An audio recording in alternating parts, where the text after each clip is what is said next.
Vamos a continuar y vamos a leer hoy Juan capítulo 11.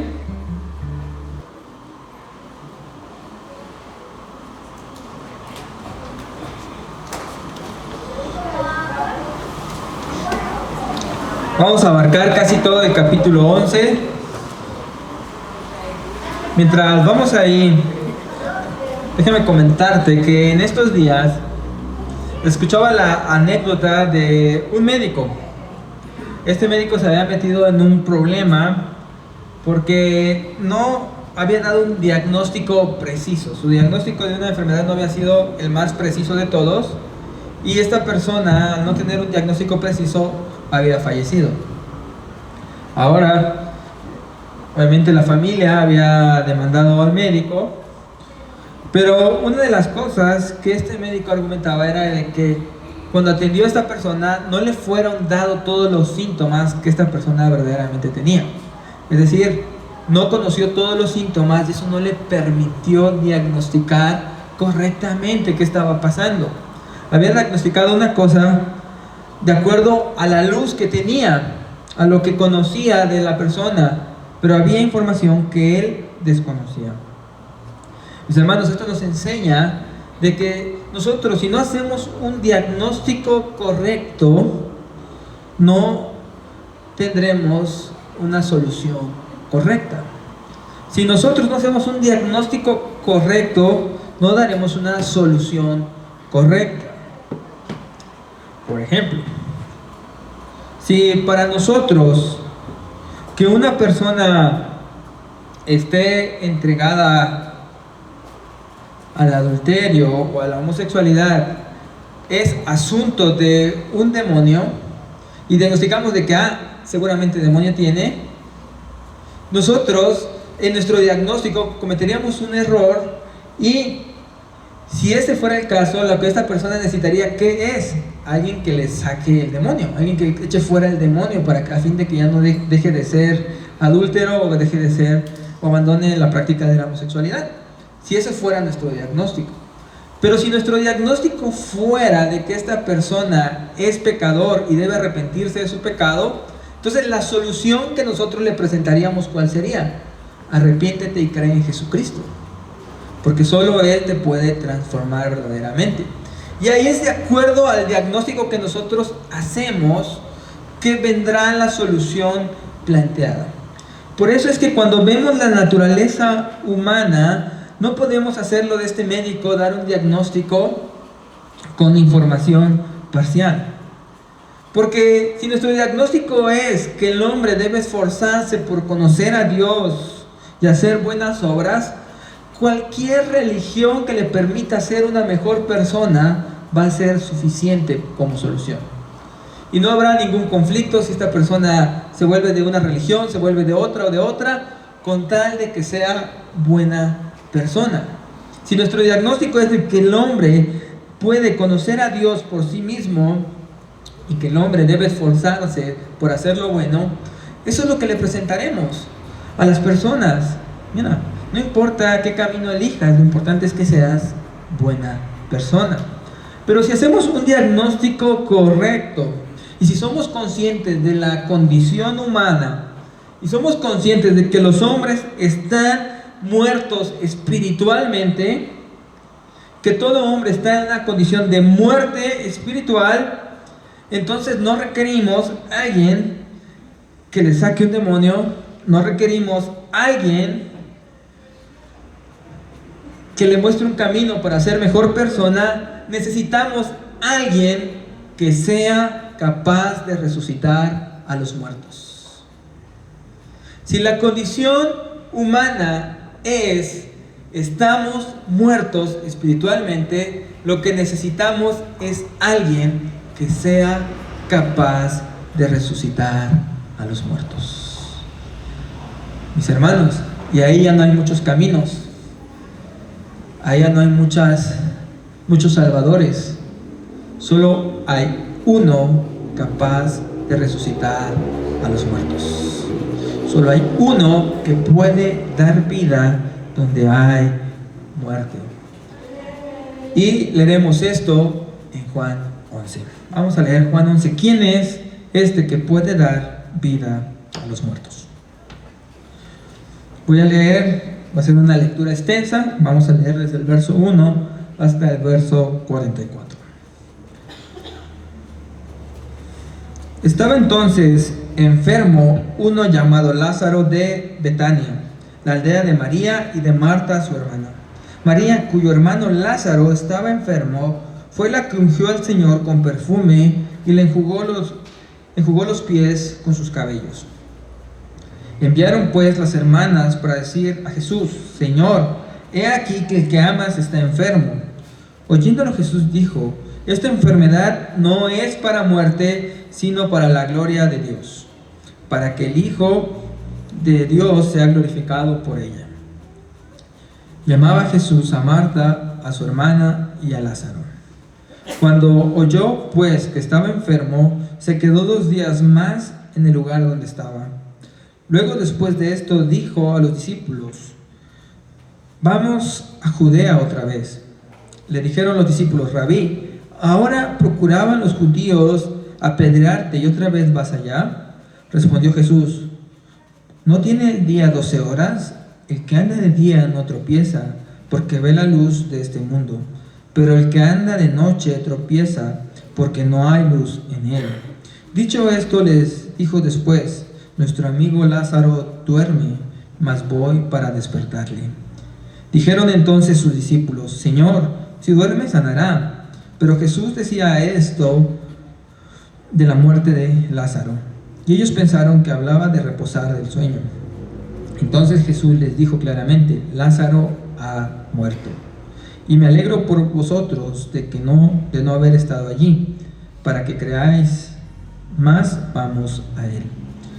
Dijo entonces Tomás, llamado Dídimo, a sus condiscípulos: vamos también nosotros, para que muramos con él. Vino pues Jesús y halló que hacía ya 4 días que Lázaro estaba en el sepulcro. Betania estaba acerca de Jerusalén, como a 15 estadios, y muchos de los judíos habían venido a Marta y a María para consolarlas por su hermano.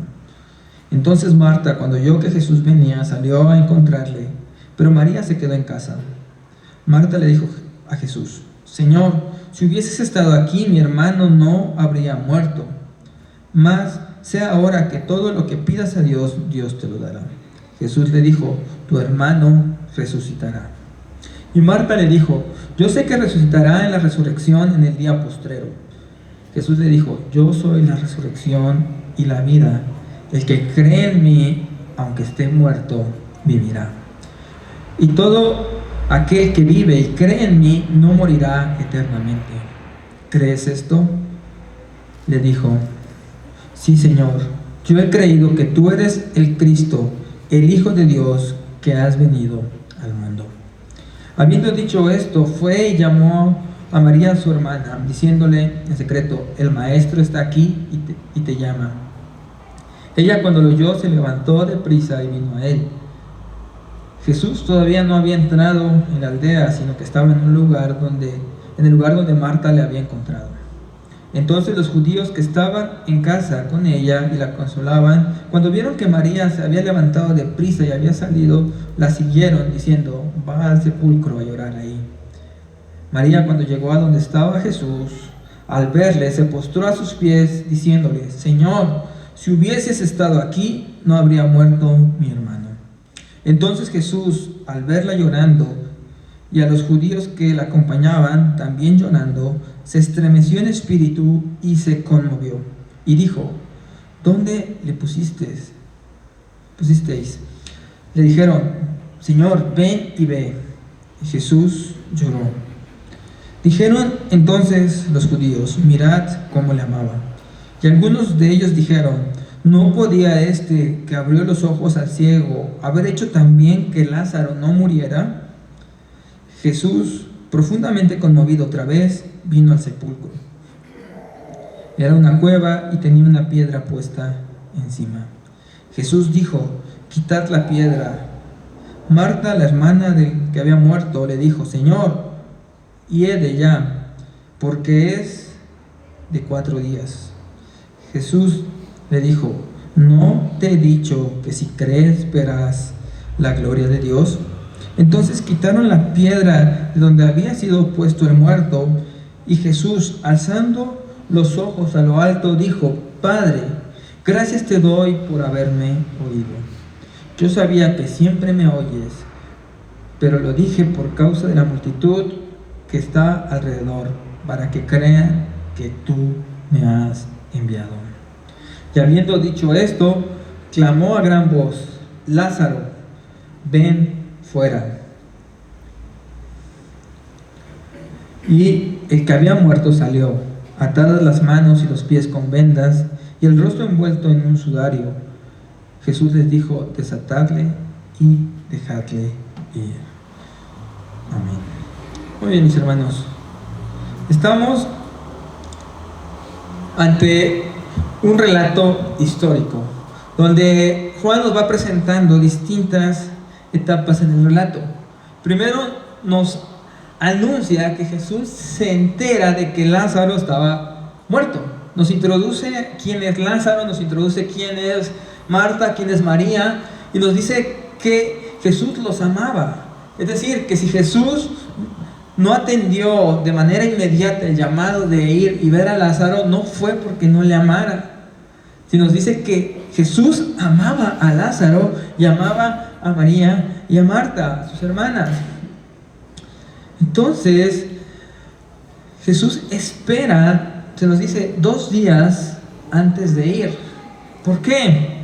Lo siguiente que nos va a narrar Juan, o lo siguiente que nos va a expresar Juan el apóstol, es de que Lázaro había muerto. Después de que Jesús se entera de que su amigo estaba enfermo, él espera 2 días y nuevamente se nos presenta que Lázaro había muerto. Y entonces Jesús, en su conocimiento perfecto, les dice a sus discípulos: Lázaro ha muerto, ha llegado el momento de que vayamos. Y ahí se nos dice que va a ir hacia Judea. La historia al final del capítulo nos indica que todo esto sucede alrededor de la fiesta de la Pascua. No llegamos a leer hasta ahí, pero al final del capítulo nos dice que todo esto está sucediendo en un contexto de la Pascua. Si ustedes recuerdan Juan capítulo 10, al final nos habíamos quedado en la fiesta de la dedicación. Esa fiesta era en diciembre. Para la fiesta de la Pascua estamos en abril, estamos próximos a abril. Es decir, han pasado alrededor de 4 meses de nuestra última historia a este momento. Jesús ya no se encuentra en Judea. Es muy probable que se encuentre en Galilea. ¿Por qué? Porque el camino de Galilea a Judea son de 3 días. Y cuando Jesús llega, Lázaro lleva ¿cuántos días en la tumba? 4. El día que había muerto más los 3 días de camino. Llevaba 4 días en la tumba. Entonces, Jesús, al escuchar y esperar 2 días, lo hace de una forma intencional.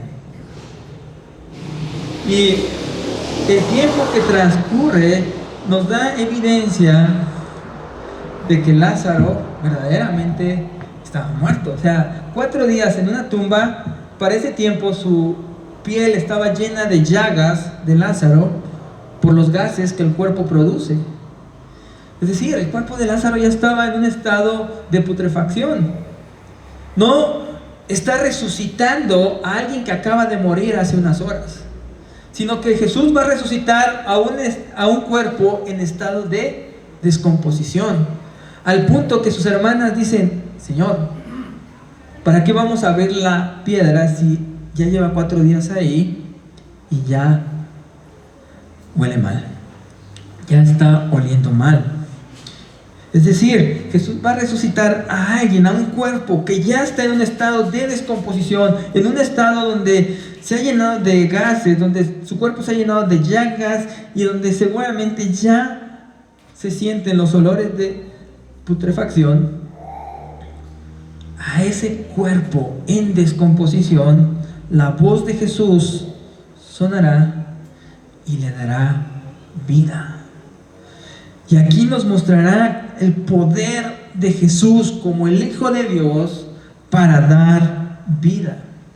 Él no va a actuar de acuerdo a lo que ellos esperaban. ¿Qué es lo que esperaba Marta? ¿Qué es lo que esperaba María? Nos dice el texto, lo expresan cuando Él viene. Señor, si tú hubieras estado aquí, mi hermano no habría muerto.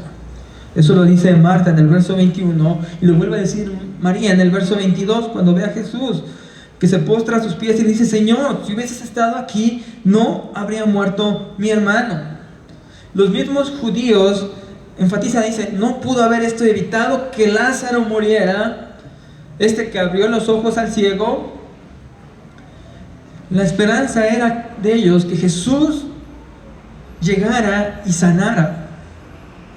Ellos no tenían duda de que Jesús tenía el poder para sanar a Lázaro de su enfermedad.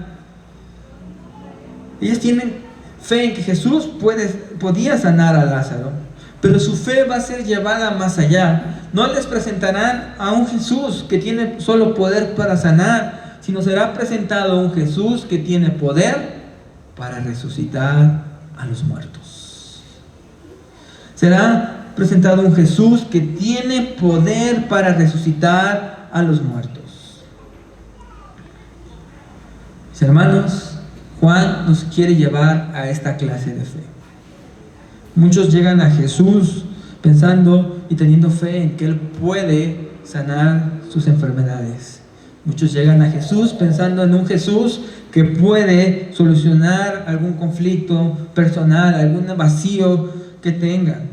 Pero la fe en el Evangelio también va a demandar de nosotros una fe más profunda. Y no solo creer en un Jesús que tiene un poder para sanar, sino el Evangelio demanda de nosotros creer en un Jesús que tiene poder para resucitar a los muertos.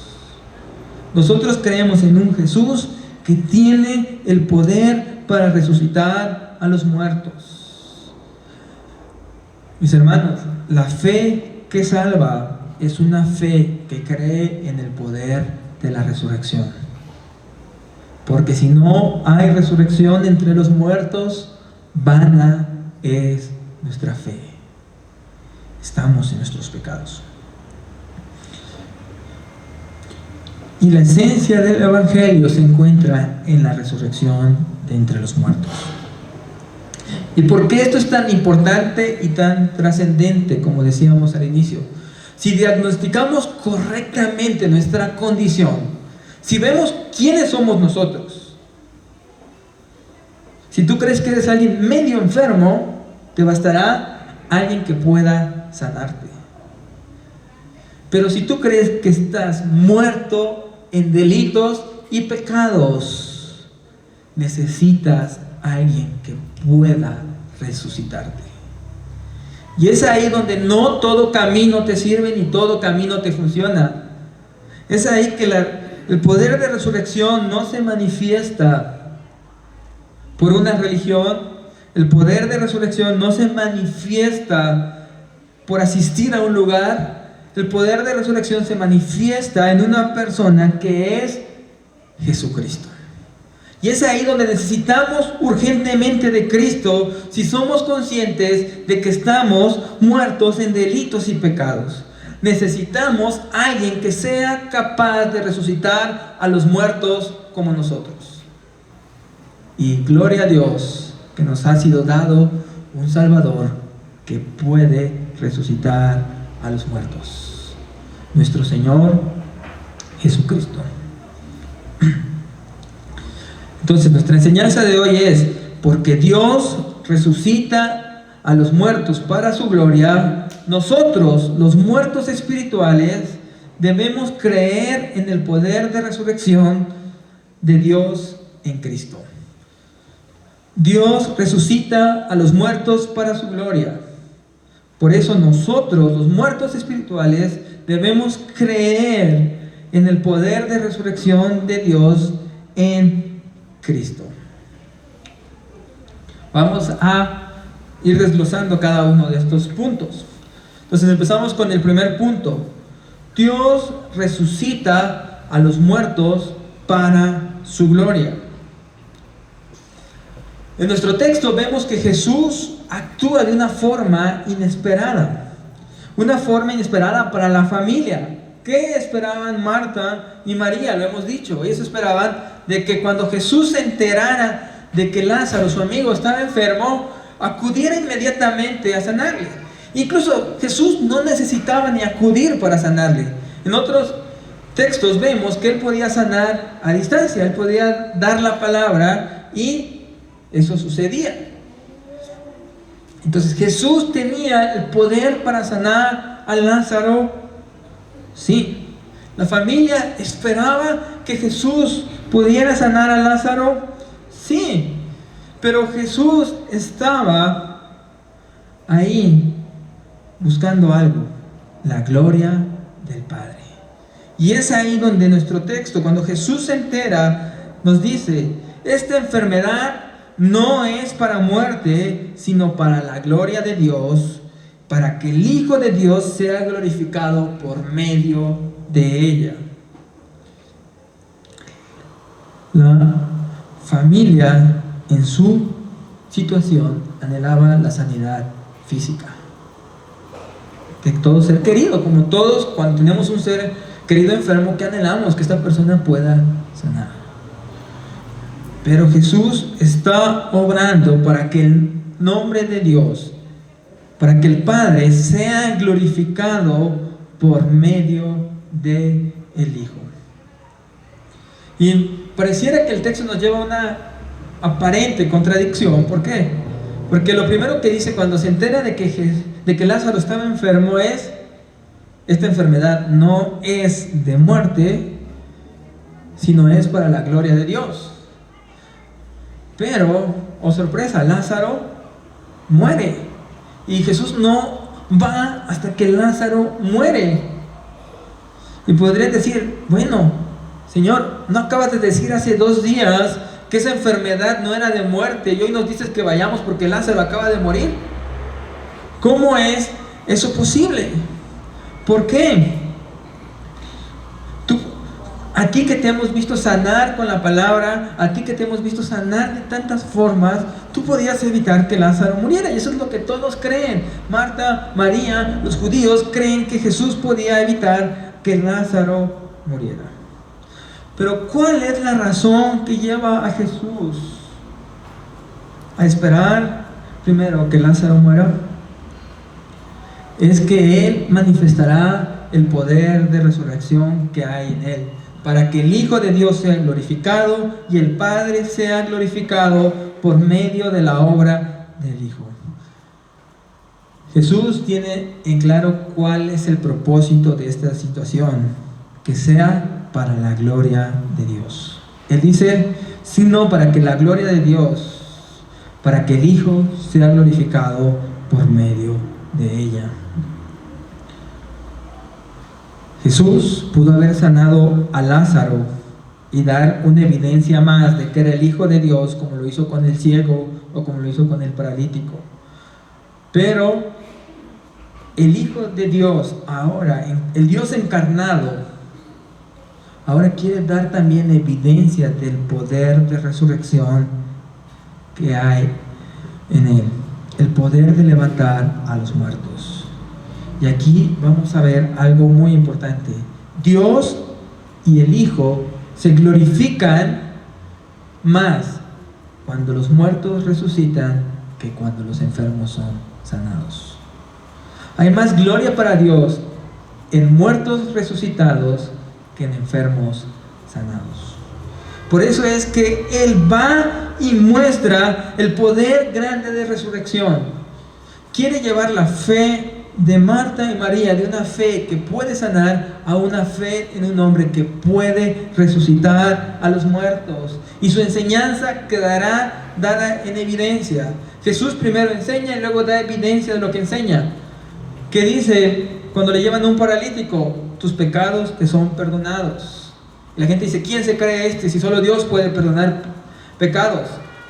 ¿Quieren evidencia? Levántate y camina. Y ahora Jesús dice: el Hijo de Dios puede resucitar a los muertos. ¿Quieren evidencia de ello? Lázaro. sal fuera. ¿Y qué sucede? Lázaro resucita de entre los muertos. Y ahí queda evidente a todos el poder del Hijo de Dios. Mis hermanos, Dios es glorificado por medio de la resurrección de entre los muertos. La resurrección de entre los muertos es para la gloria de Dios. Estamos ante un Dios encarnado en el cual se manifiesta su poder dando vida. Y aquí nosotros debemos considerar algo. La Biblia nos enseña de dos resurrecciones entre los muertos. Dos resurrecciones de entre los muertos. Una en el día final. Hace un rato veíamos en la clase Daniel 12:2, donde Daniel apunta al día final, donde Jesús venga y dice que los muertos se levantarán del polvo, unos para vida eterna y otros para confusión perpetua. Entonces, también esto es enseñado en las Escrituras, de que cuando Cristo venga, la resurrección será de todos los muertos. Cuando Cristo venga, no solo resucitarán los muertos cristianos. El poder de Dios se manifestará en que resucitarán todos los muertos, hayan sido cristianos o no. Todos resucitarán, todos los muertos resucitarán, hayan sido cristianos o no. Y esta es a la resurrección que apunta Marta. Dice, sí, yo sé, Señor, que en el día final mi hermano resucitará. Yo sé que en ese día resucitará. Porque en ese día resucitarán todos los muertos, hayan sido creyentes o no. Pero Jesús quiere mostrar que el hecho de que Él esté en la tierra en ese momento es de que Dios ya ha empezado a manifestar su poder de resurrección entre los muertos. Y Jesús dice, sí, pero yo no te estoy hablando de aquel día, yo te estoy hablando que hoy Lázaro resucitará. Y para Él mostrar que el poder de resurrección ya está presente con su encarnación, con su llegada, lo muestra resucitando a Lázaro. Y es ahí donde nos habla la Biblia de dos resurrecciones: la primera resurrección y la segunda resurrección. La segunda resurrección ya apuntamos a qué día, al día final. Pero Cristo está mostrando que el poder de resurrección ya está activo en el mundo con la presencia del Hijo de Dios en el mundo. ¿Y a qué resurrección nos está apuntando entonces el Hijo de Dios que ya está presente con su venida? ¿Quiere decir que vamos a ir de funeral en funeral levantando personas? No. Quiere decir que el poder de resurrección, de la primera resurrección, ya está presente, es el de los muertos espirituales que vienen a vida. Los que estaban muertos espiritualmente vienen a vida porque el Hijo de Dios encarnó y vino a este mundo. Y esa es a la resurrección que los evangelios nos apuntan que creamos hoy por fe, para que tengamos en la segunda resurrección, vayamos a gloria y no a castigo. Porque quien resucita en esta vida entra en gozo eterno en la segunda resurrección. Pero quien no experimenta la resurrección de los muertos en esta vida entrará a confusión eterna en esa resurrección final. Y esa resurrección de la que estamos hoy hablándote es la que nos expresa el apóstol Pablo en Efesios 2. El apóstol Pablo nos está expresando que ya hay una resurrección presente de muertos en sus días. Lo dice, ya están algunos muertos resucitando, pero no se refiere todavía a la resurrección corporal que sabemos que es en el día final, sino en Efesios 2 nos mostrará que la salvación que tú y yo tenemos en Cristo es obrada por el poder de resurrección de Dios. ¿Qué dice el apóstol Pablo en Efesios 2? Dice, y Él os dio vida cuando estabais muertos en delitos y pecados. ¿Cómo estábamos nosotros? ¿Cuál es nuestra condición? Estábamos muertos en delitos y pecados, pero Él nos dio vida. Él da vida a los muertos. Y va a ampliar el apóstol Pablo diciendo: en los cuales anduvisteis en otro tiempo, siguiendo la corriente de este mundo, conforme al príncipe de la potestad del aire, el espíritu que ahora opera en los hijos de desobediencia. Y añade: entre los cuales también todos nosotros vivimos en otro tiempo, en los deseos de nuestra carne, haciendo la voluntad de la carne y de los pensamientos. ¿Y cuál era nuestra condición? Y éramos por naturaleza hijos de ira, lo mismo que los demás. Pero ¿qué es lo que Dios hace con estos muertos en delitos y pecados? ¿Qué es lo que Dios hace con estos que están como hijos de ira por naturaleza? Aquí el apóstol Pablo dice: tú y yo éramos hijos de la ira, hijos de ira por naturaleza. Tú y yo debíamos experimentar la ira de Dios por naturaleza. Pero ¿qué hace Dios? Dios resucita a los muertos. Pero Dios, que es rico en misericordia, por su gran amor con que nos amó, aún estando muertos en pecados, nos dio vida juntamente con Cristo. Por gracia sois salvos. La gracia de Dios es Dios resucitando a los muertos.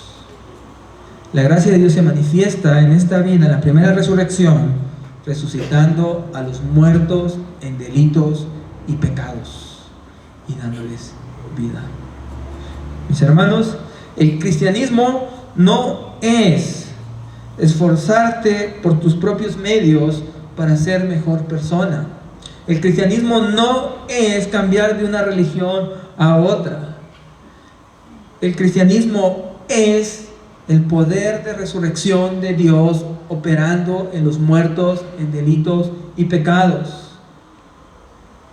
El que es verdaderamente cristiano es aquel que ha experimentado en su vida la resurrección de entre los muertos, que se sabe que estaba muerto en sus delitos y pecados y que Dios le dio vida. Dios le dio vida, mis hermanos. Y Dios nos dio vida, ¿para qué?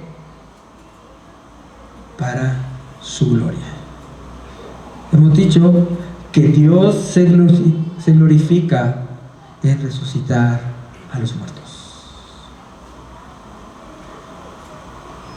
Si Dios te dio vida a ti y a mí cuando estábamos muertos espiritualmente, no fue para que hoy vivamos como queramos, no fue para que hoy hagamos lo que nuestra carne y pensamientos nos digan, es para que tengamos vida en Cristo para la gloria de Dios y para que todo lo que tú y yo hoy hagamos sea para darle gloria a Dios.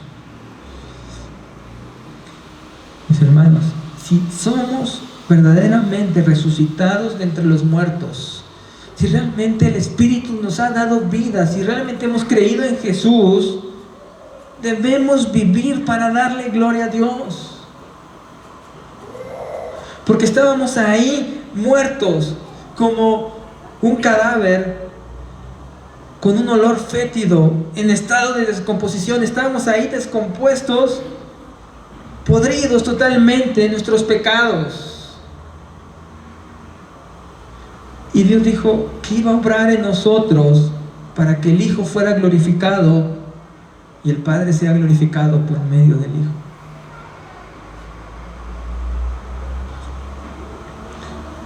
La evidencia que presentó Jesús ante el pueblo de Israel de que Él podía resucitar a los muertos fue a Lázaro saliendo de la tumba.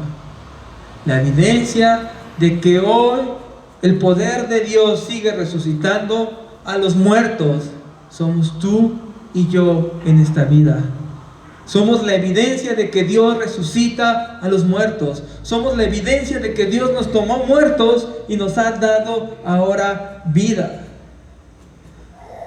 Y debemos vivir de tal manera de que nuestra vida ejemplifica de alguien que estaba muerto en pecados y que ahora tiene vida. Mis hermanos, si tú dices tener vida en Cristo, pero vives de la misma manera o tienes el mismo deleite en tu carne y en tus pensamientos y no tomas en cuenta la gloria de Dios,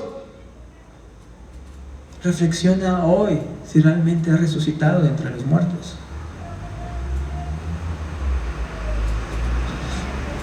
Reflexiona hoy si verdaderamente tienes vida en Cristo. Que el asistir a este lugar, que el portar una Biblia o nacer en un hogar cristiano no te confunda. El poder de resurrección debe llevarnos a transformar totalmente y vivir ahora con un solo propósito: la gloria de Dios. Porque Dios no resucitó a este muerto para que haga lo que quiera, sino para que Él sea glorificado. Y así en tu vida, mi hermano, si Dios te resucitó de entre los muertos, no es para que hagas con tu vida lo que te plazca, es para que Dios sea glorificado. Es para que Dios sea glorificado. Para eso Dios te ha resucitado de entre los muertos. Y esa es la forma en que debemos vivir. Entonces, mis hermanos, la fe que salva es la que cree que Jesús tiene poder para resucitar a los muertos. Este es nuestro punto número 2.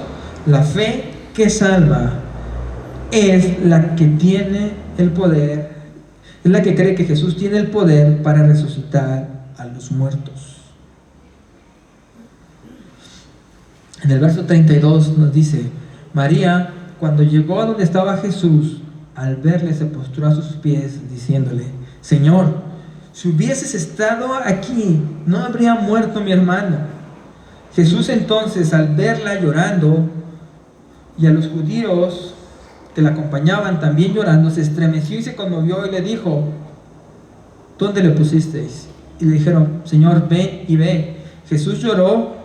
Y dijeron entonces los judíos: mirad cómo le amaba. Y algunos de ellos dijeron: ¿no podía este que abrió los ojos a los ciegos haber hecho también que Lázaro no muriera? Mis hermanos, estamos ante una de las demostraciones más grandes del Dios encarnado. El Dios encarnado da una de sus manifestaciones más grandes, dando vida a los muertos. Tanto es el impacto de esto que Jesús hace, que después nos van a narrar que los judíos querían volver a matar a Lázaro, porque era muy fuerte el testimonio a favor de Cristo, que un muerto hubiese resucitado. Una de las evidencias más grandes que es el Hijo de Dios está presente es que Él resucitó a los muertos. Y no resucitó a alguien que acababa de morir hace unas horas o alguien que iba en camino a ser enterrado. Resucitó a alguien que estaba con un cuerpo descompuesto, alguien que llevaba días muertos y que su cuerpo ya estaba afectado, que su cuerpo ya estaba lleno de gases, lleno de llagas y en un estado de olor de putrefacción, un olor fétido. Salía de esa tumba, y ahí donde había descomposición, Dios, hombre, va a hablar. Esa carne podrida se regenerará, esa alma se volverá a unir a ese cuerpo, y ese hombre saldrá de la tumba para mostrar el poder de resurrección del Hijo de Dios. Pero también, junto a esta escena, el Salvador nos da una de sus imágenes más humanas. Una de las imágenes más humanas del Salvador. Jesús lloró.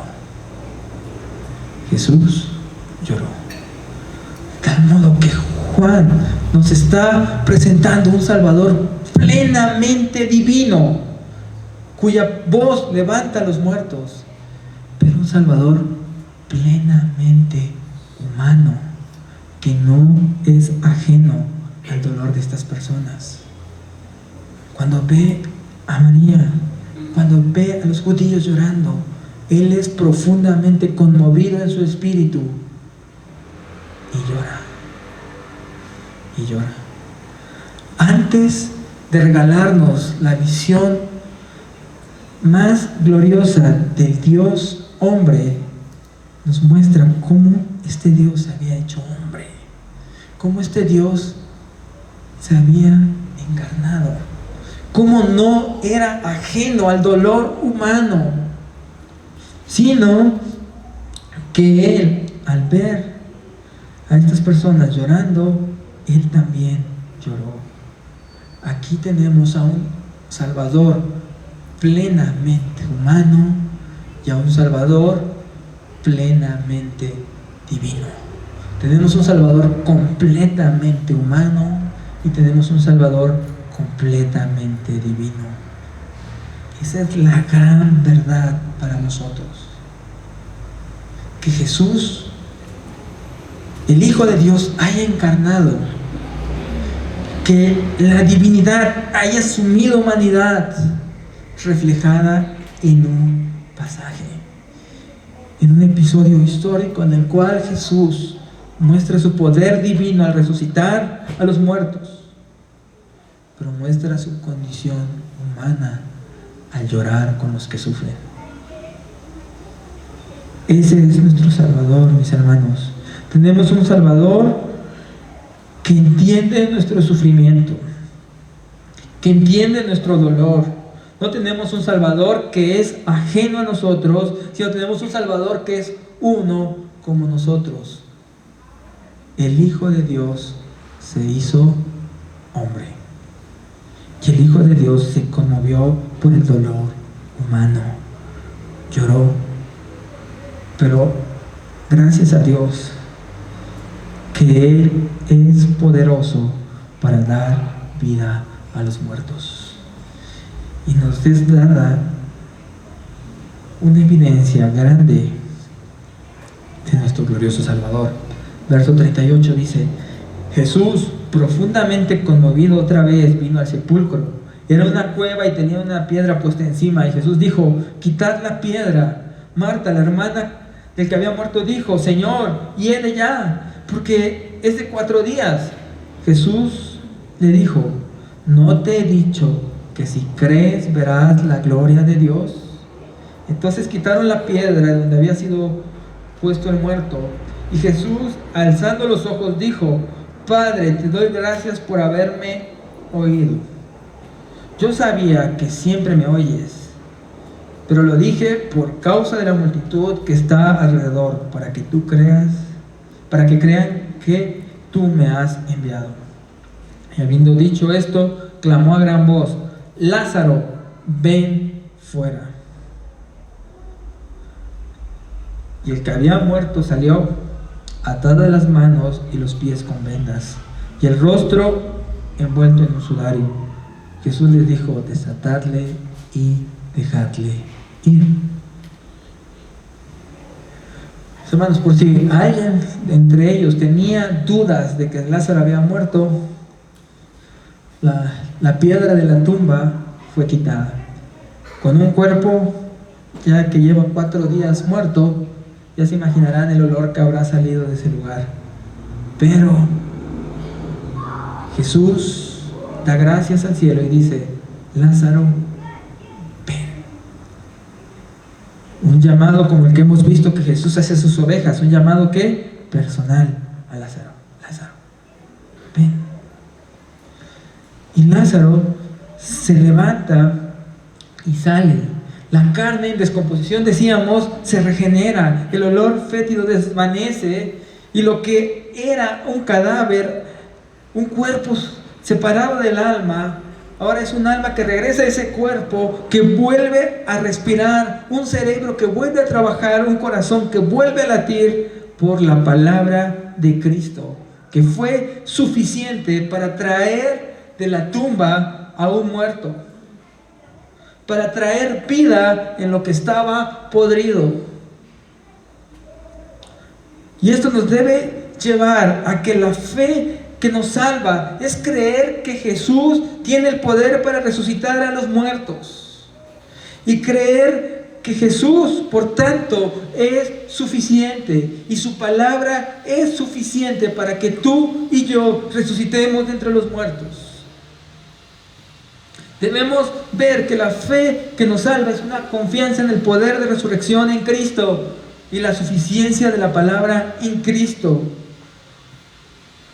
Juan, en su narrativa, nos lleva a una confianza mayor en Jesús, a una confianza que está garantizada en Él. Hablamos la semana pasada de que el creyente tiene una garantía en Cristo, y es que nada lo va a poder separar del amor de Dios, ni lo creado, ni los ángeles, ni los principados, ni la vida, ni la muerte podrá separar al creyente de Cristo. Si teníamos dudas, y si alguien se fue dudando la semana pasada, hoy queda en evidencia que ni la muerte puede separarnos del amor de Dios que es en Cristo, por medio de la historia de Lázaro. Nada puede separarnos del amor de Dios en Cristo. La obra de Cristo es una obra que trasciende a la muerte y que está sobre todo. Por tanto, mis hermanos, debemos creer en la suficiencia de Cristo para tener vida entre los muertos. Debemos creer que Cristo es suficiente para que tú y yo, muertos en delitos y pecados, tengamos vida. Cristo es suficiente. Su palabra es suficiente. No necesitamos más. Su poder ha quedado de manifiesto. Él basta. Cristo tiene el poder para resucitar a los muertos, mis hermanos. ¿Creemos esto? ¿Creemos verdaderamente esto? ¿Hemos experimentado verdaderamente esto? Pregúntate hoy, mi hermano, ¿lo que tienes hoy solo es una forma externa de religión? ¿O verdaderamente tu vida da testimonio de que Dios resucita a los muertos?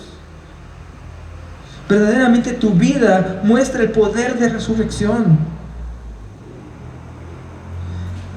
Eso es lo que el apóstol Pablo quería para los efesios, en lo que acabamos de leer anteriormente.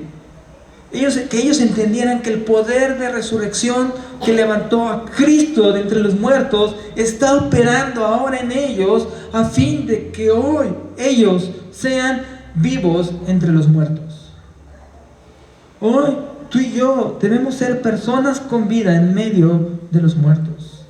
Debemos creer que Jesús es suficiente para darnos vida. Debemos creer que Jesús es suficiente para que tú y yo tengamos vida. Entonces, tú y yo no tenemos ninguna excusa para entregarnos a una vida de pecado. El mundo tiene su excusa para entregarse a una vida de pecado. Estamos muertos. Pero tú y yo, que hemos creído en el poder de resurrección de Cristo, no tenemos ninguna excusa para entregarnos a una vida de pecado. Porque Dios nos ha resucitado de entre los muertos. Porque Dios nos ha dado vida cuando estábamos muertos en delitos y pecados, mis hermanos. Y este me lleva a la declaración del texto. Y ese va a ser el tercer punto y la declaración del texto. El que cree en Cristo, aunque esté muerto, vivirá. Dios resucita para su gloria. Creemos que Jesús tiene poder para resucitar a los muertos. Por tanto, mis hermanos, estamos convencidos de que en Cristo, aunque estemos muertos, viviremos. Que ni la muerte ni nada podrá separarnos del gran amor de Dios que es en Jesucristo. Verso 21 dice: Marta dijo a Jesús: Señor, si hubiese estado aquí, mi hermano no habría muerto. Mas también sé ahora que todo lo que pidas, Dios te lo dará. Jesús le dijo: tu hermano resucitará. Ya decíamos que que Marta entiende en el día postrero. Y dice, Marta le dijo: yo sé que resucitará en la resurrección en el día postrero. Le dijo Jesús: yo soy la resurrección y la vida. El que cree en mí, aunque está muerto, vivirá. El que cree en Jesús no tiene que esperar al día postrero para experimentar la resurrección entre los muertos. El que cree en Jesús hoy y ahora experimenta el poder de resurrección entre los muertos. El que cree en Jesús hoy y ahora experimenta el poder de resurrección entre los muertos. Mis hermanos, no necesitamos una evidencia. Es decir, ¿qué evidencia nos dan de que los muertos van a resucitar en el día postrero? Pues la evidencia está en nosotros mismos. Dios ya mostró su poder de resurrección hoy y ahora en nuestras vidas. Si ya nos resucitó de nuestra muerte espiritual, ¿cuánto más no podrá resucitar nuestro cuerpo? Porque ¿qué le va a ser imposible a Dios? Si Él ya mostró su poder de resurrección, dando a corazones de piedra vida, quitando corazones de piedra, poniendo corazones de carne, si Él ya mostró su poder de resurrección, en que almas muertas ahora están vivas, espíritus muertos ahora están vivos, ¿cómo voy a dudar que también ha de resucitar a mi cuerpo? ¿Cómo he de dudar que mi carne no se levantará? Si aún a esta alma que tanto estuvo en contra de la voluntad de Dios, aún este espíritu que tantas veces se opuso a Dios, fue traído a vida por el poder de resurrección. Mis hermanos, tenemos una vida que trasciende la muerte. Nuestra vida en Cristo es indestructible y eterna. ¿Cómo esto iba a cambiar la mente? ¿A quién está escribiendo Juan esto? No lo está escribiendo a los judíos que estaban presentes en este momento. Le está escribiendo a cristianos que están siendo perseguidos, a cristianos que el imperio ha tratado de destruir, que la cultura ha tratado de destruir. Estamos hablando de alrededor del año 90. Ya el templo fue destruido, ya los judíos no está escribiéndoles a ellos, está escribiéndoles a cristianos que están siendo perseguidos. ¿Y qué pasa con los cristianos que estaban siendo perseguidos? Muchos de ellos volvían atrás. Había cristianos que volvían atrás. Plinio el joven en su carta narra cómo algunos cristianos habían vuelto atrás, habían renunciado a su fe cuando vieron que esto era serio, que los iban a matar por esta causa. Pero también este texto les iba a dar a ellos la fortaleza para enfrentar la muerte por su fe. Les iba a dar a ellos el aliento que necesitaban. En su humanidad ellos podían dudar, pero cuando veían al poder de resurrección de Cristo, cuando veían que ni la muerte podía destruir su unión con Cristo, ellos iban a enfrentar esa persecución y esa lucha de una manera diferente. Iban a vivir como personas que no le tienen miedo a la muerte, porque saben que la muerte no puede destruir su unión con Cristo. Y ellos iban a decir: aunque esté muerto, viviré. Aunque esté muerto, viviré. No abandonaré a mi Señor aunque me maten, porque aunque esté muerto, viviré. La muerte no destruye mi unión con Cristo. Y esa es la forma en que el cristiano enfrenta la vida, mis hermanos. Vivimos en este mundo como personas que están seguras en el poder de resurrección de Dios, que saben que aunque estén muertos, vivirán. Saben que ni la muerte, ni ninguna cosa creada, ni ángeles, ni principados, nada podrá separarles del amor de Dios que es en Cristo Jesús.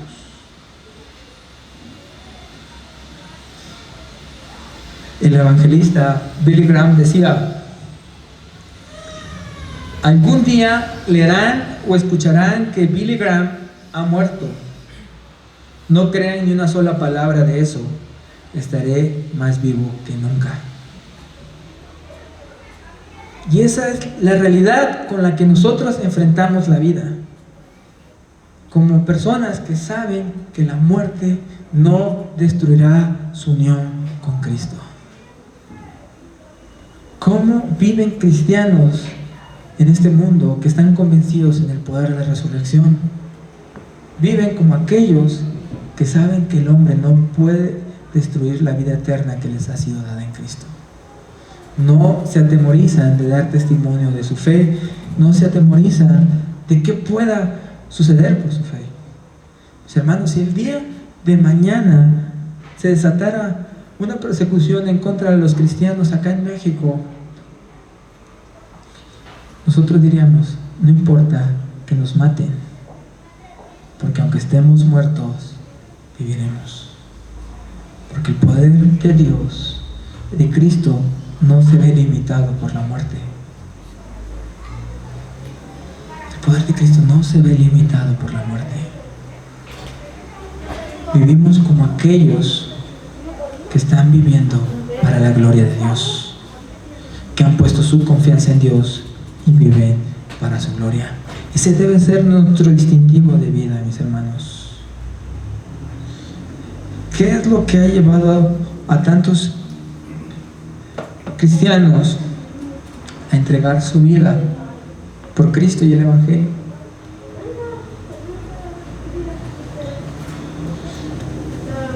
¿Por qué cuando nosotros hoy batallábamos para salir de las cobijas por el frío, otros estaban muriendo por su fe? ¿Qué es lo que les da a ellos esa firmeza? Que ellos de verdad creen en el poder de resurrección. Ellos de verdad creen que aunque estén muertos, vivirán.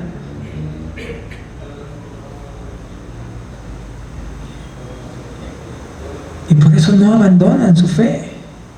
Por eso, aunque les cueste la vida, se mantienen firmes en su fe. Mis hermanos, si queremos ver la gloria de Dios, debemos creer profundamente en que Dios resucita a los muertos y vivir como aquellos que aunque estén muertos, vivirán. Como aquellos que creen que Dios se glorificará en su vida o en su muerte y que nada impedirá que el amor de Dios les sea quitado, que nada impedirá que sean apartados, que ellos no serán apartados, que ellos perseverarán hasta el final en su fe. Ellos se mantendrán firmes hasta el final, mis hermanos. No vivimos como aquellos que le tienen miedo a la muerte. Vivimos como aquellos que han creído en alguien, que la muerte no detiene su poder. Y esa es la convicción con la que debemos enfrentar esta vida, mis hermanos. Con una convicción firme en que Cristo resucita a los muertos. Con una convicción firme en que Jesús tiene el poder para resucitar a los muertos y darle todo por Él. Darle todo por Él. Hoy muchos quieren vivir como si solo tuvieran esta vida. Yo quiero servir a Dios, pero no voy a disfrutar de esta vida. No voy a poder gozar de sus placeres y sus deleites de esta vida. Como si todo lo que tuviéramos fuera esta vida. Mis hermanos, el creyente verdadero es aquel que vive consciente que la vida en Cristo trasciende esta vida, trasciende a la muerte. Vivimos como aquellos cuya unión con Cristo no será destruida. Así que, mis hermanos, mantengamos firme nuestra confesión, nuestra profesión de fe. No creemos en un Señor que sea débil, creemos en un Señor que es poderoso. No creemos en un Señor que esté limitado. Creemos en un Señor que ni la muerte puede detenerlo. Y con esa plena firmeza de fe y de convicción en Jesús, enfrentemos la vida. Cada día, frente al espejo, que nos veamos, digamos, ese es un muerto que ha resucitado para la gloria de Dios. Ese es un muerto que ha resucitado para la gloria de Dios. Y que ni la muerte podrá separarlo del amor de Dios en Cristo.